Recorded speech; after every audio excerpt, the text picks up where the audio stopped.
This video is on the Student Demographics page in an IEP, a student's individualized education plan. When you're done watching this video, you should be able to complete the Student Demographics page in the IEP in TieNet.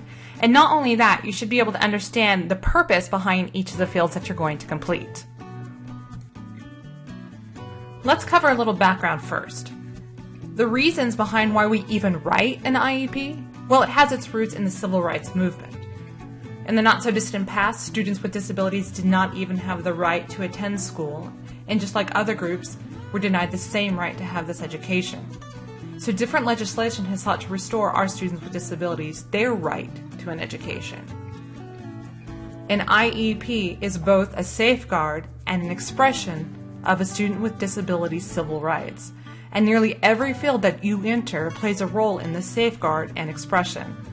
So this video will show you not only how to enter the information into TieNet, but explain what each field is and why it's important. So let's go ahead and get started. So here we are. We're in the Student Demographics page in an IEP for a practice student. And we're going to go over each part and each field that you need to enter something into here. So the first thing we want to look at is what is our IEP meeting purpose, because we could be meeting here for a lot of different reasons. So we have an annual review. We have change modification to program. Don't choose that one. Really, just don't choose it. We could have a reevaluation. But more often than not, if we're going to do a reevaluation, we also want to do an annual at the same time. It's best practices. So we want to make sure that we're using this as a combo in 99 out of 100 times. And then there's annual reevaluation / transition, or annual transition. If you have a student who is 13 years or older, they need to have their transition pieces in there. And we'll talk more about that in another video. So if I look over here, this child is 100 years old, definitely older than 13. So we want to have whatever we do, we want to indicate that we're also doing a transition. And then there's other. You're going to use other anytime that you want to make a revision to this to an annual document. And I have an entirely different video that it's going to show you how to do that as well. So let's go ahead and talk about an initial for an IEP meeting purpose. You're going to choose initial if that student is not in special education at the time that you're writing the IEP. And so you're going to come together, you're going to meet as a group and have an eligibility determination, and with a reasonable thought that this child will be identified and will need an IEP, and you go ahead and you draft that. And so we're going to talk about why this is important. So we have 60 days from when the parent signs the consent to evaluate until we need to be finished with this evaluation, and not 1 second more. It's a non-negotiable that we need to make sure happens every single time we have an initial evaluation. That 60-day timeline has to be met.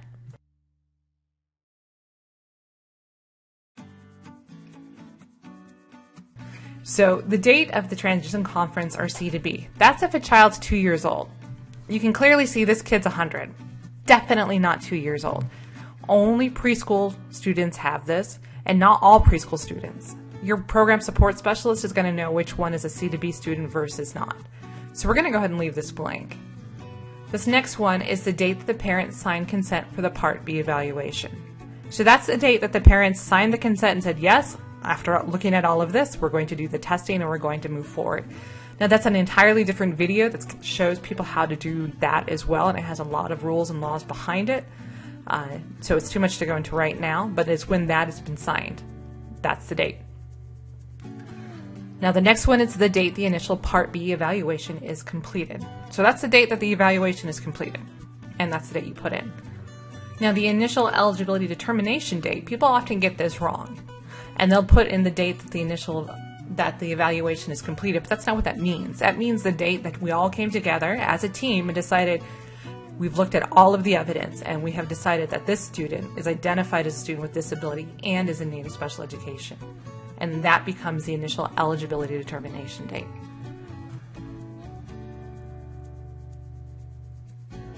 Now most of the IEPs that you're going to do aren't going to be initials. So they're going to be one of the other ones. So let's talk a little bit about an annual review. Annual review, based on the name, happens yearly.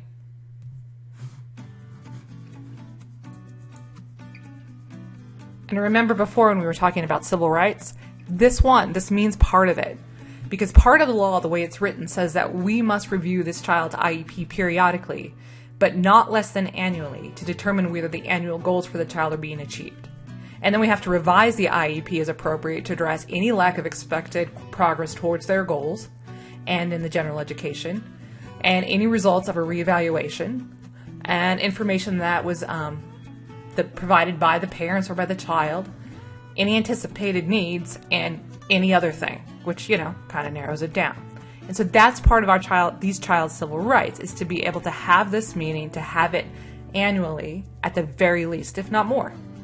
And so that's why this part is so important to get right. We really need to explain that this is what's happening. So one thing that I'd like to also point out too is that TieNet is an information system, or it's part of kind of an information system. And so I have seen people put other and they type in annual. Now the problem with doing that is that TieNet can't read what you wrote in here. It doesn't know what this means. And so what it does is it's going to look at this meeting purpose. See, it says annual transition. It's going to look at the date, and then the next annual IEP date, when we do it for reporting, it's going to put a year on that. If you choose other, like what we do for revisions, it's not going to do that. So you want to make sure that you're choosing the right one.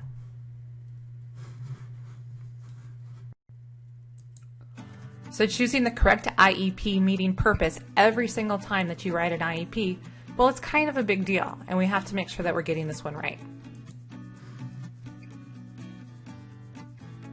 So this next section that we're going to talk about is the date. So the date is right up here in this top right-hand corner. And in order to get the date in, you click on the blue calendar icon, you pick the correct date, and it pops right in there. And that makes it pretty easy. Now this is important because, as we mentioned earlier about this child's civil rights and the expression that the IEP is an expression of this child's civil rights, is that they have to have an IEP at least annually. And so when we pop this date in here, what that does is it pops it into the profile, and then when we report it to the state, it shows that we've had this child's IEP when we've had it on time. So it's one of the safeguards that we are actually protecting their civil rights. So it's important that we get it correct. Because it is a safeguard, because we report it to the state, because it is an indicator, it actually means something. So when our students, if they forget to put a date on their paper, it doesn't seem like such a big deal, even though we might think it's a big deal at the time. Here, it's a huge deal to get this date wrong. So that's why we need to pay extra careful attention to getting the date right. So the next field we want to look at is the next annual IEP date. So it's pretty easy. The next annual IEP date is going to be 1 year from the previous annual IEP date. So in this case, June 23rd, 2021. And we want to indicate to both the parents who are going to take this home with them, to everybody else, that our next time that we're going to be doing this is 1 year from that day. So keep in mind that you need to have your IEP meeting purpose correct, you need to have this date correct, and then you need to have the next annual IEP date correct. What I see what people do wrong is too often when we end up doing revisions, when we're not having an actual annual, they'll change that date anyway and try and kick the can further down the road. And think about it. We talked about how it is part of this child's civil rights to have an IEP meeting annually. If we inflate this and kick the can down the road another 6 months before actually doing all of the pieces that we're supposed to do, we're essentially denying this child part of their civil rights under IDEA. So we want to make sure that we keep this date correct. A lot of this other information that you're going to see in here, such as the name and the date and their birth date and all of that, that's already pre-plumbed in there. And that information comes over from PowerSchool. So if you see something wrong in here, it's because we have it wrong in PowerSchool, and that has to be the source where we fix it. So what I want to talk about next is the most recent evaluation date. So an evaluation has to happen every 3 years. So finding the most recent evaluation date, well, it should be easy. It should be simple, but it's not always. And that's because in the state of New Mexico, we have 2 different ways that we find the most recent evaluation date. And then when you add in a lot of different identification areas, it can get complicated in trying to figure out what is the right date.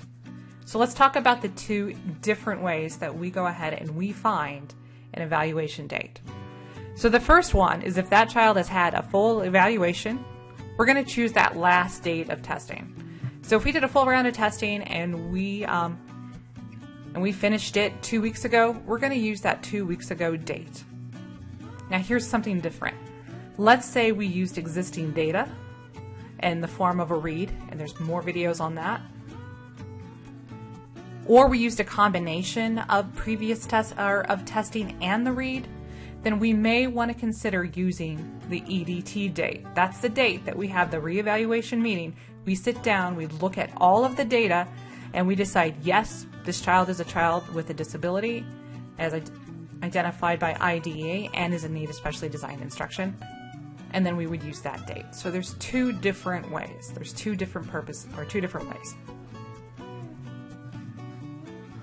If you get confused on what the most recent evaluation date is supposed to be, don't worry, you're not alone. It happens. And that's when you need to contact your program support specialist, and they will help figure it out, the right one that you're supposed to use. So you can see right here, I went ahead and I changed it, my most recent evaluation date, and it's still saying that my next evaluation date is overdue. Not a problem. All you do is click on the Save Continue Editing button, and it should, if everything's working right, update it by itself. So super easy peasy on that one. Now here's something to look out for. When you finalize this document, I want you to double check that all of these dates here are the dates that you want, because sometimes things go wonky. And what I generally see when things have gone weird is that the IEP gets finalized first and then the EDTs get finalized. And that messes up TieNet, and it thinks that it should be a previous date and reverts it back. So you want to make sure that you finalize things in the right order. You always do the EDTs before you do an IEP. But double check just in case, because TieNet's not perfect. We know it makes mistakes, and we want to make sure that it's not making a huge mistake. Now, if you find out that happens, what you want to do right away is to email Sped Records and email me, Jillian, and let us know that this happens. And that way we could go back and we can make a correction pretty quick for you, hopefully. All right, so the next thing that we want to talk about is our identified areas of need and our identification areas. So by identification areas, what we're talking about is that a student has to be identified in a specific disability area under IDEA in order to qualify for special education services. Two small caveats with that. Gifted. That's a carve out that New Mexico does. What they did when they did some gifted legislation is that they thought, well, a lot of the needs are going to be similar, especially with a type of an IEP. And so they put it under the special education umbrella, and then they carved out portions.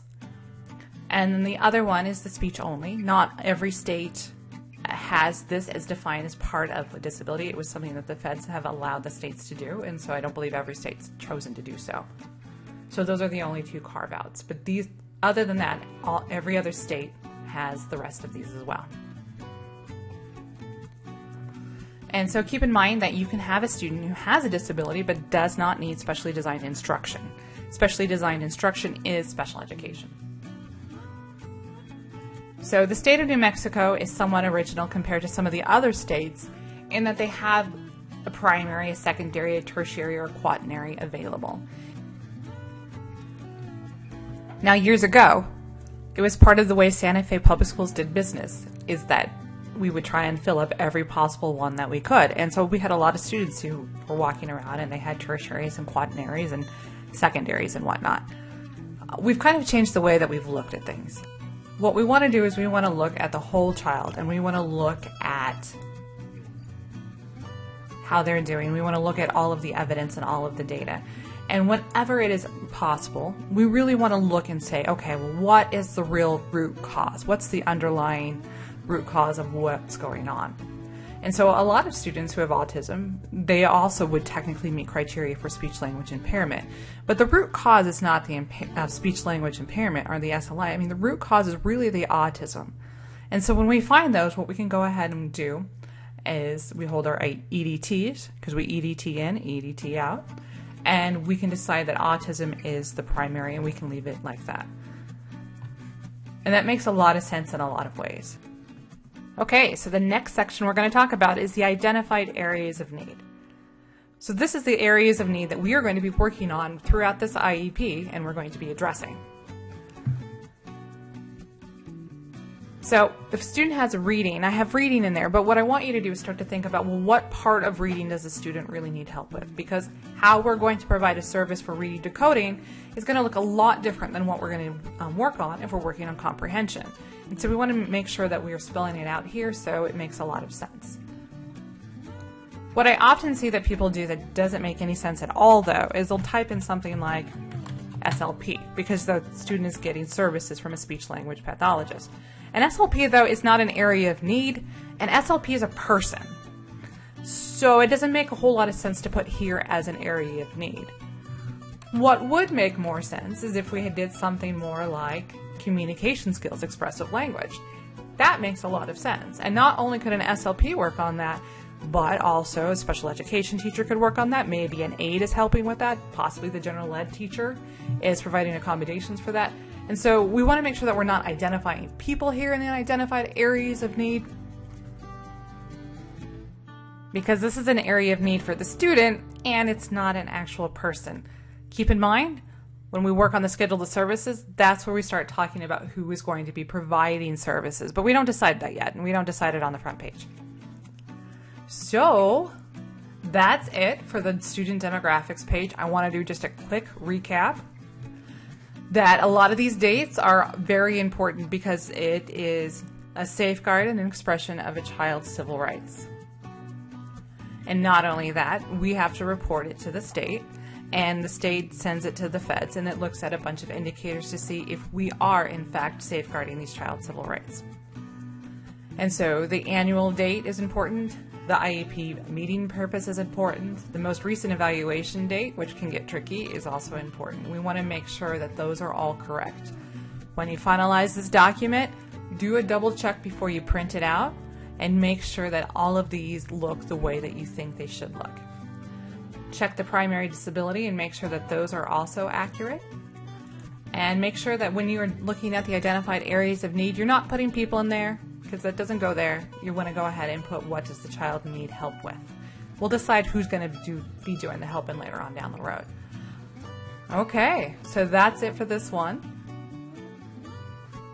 I want to thank you for watching and thank you for listening, and I hope that you have a very beautiful day. Stay safe.